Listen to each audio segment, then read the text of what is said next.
যদি শিক্ষকই যদি মার খায়, শিক্ষকে যদি আন্দোলন করার অধিকার না থাকে, এবং এটা তো একটা বড় বিষয় আছে, তাদের ভবিষ্যৎকে নিয়ে ছিলিমিলি খেলা হচ্ছে, তাদেরকে নিয়ে বারবার প্রতারণা ধোঁকা করা হয়েছে, তাই তারা গণতান্ত্রিক প্রক্রিয়া আন্দোলন করতে যাবে, এটা স্বাভাবিক, তাদের রাইট।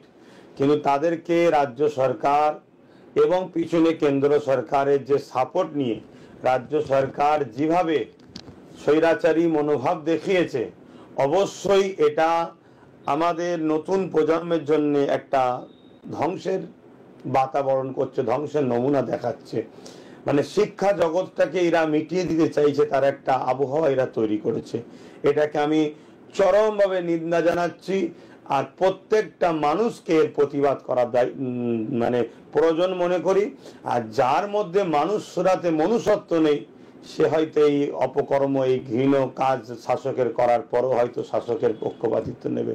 আমি দেখছিলাম আন্দোলনকারীদের ঘরে যেভাবে প্রশাসন দিয়ে মার হয়েছে, তাদেরকে অত্যাচার করেছে, মেরেছে, এবং এক বোনের পা ভেঙে দিয়েছে, অনেকের মাথা ভেঙে দিয়েছে, ফাটিয়ে দিয়েছে।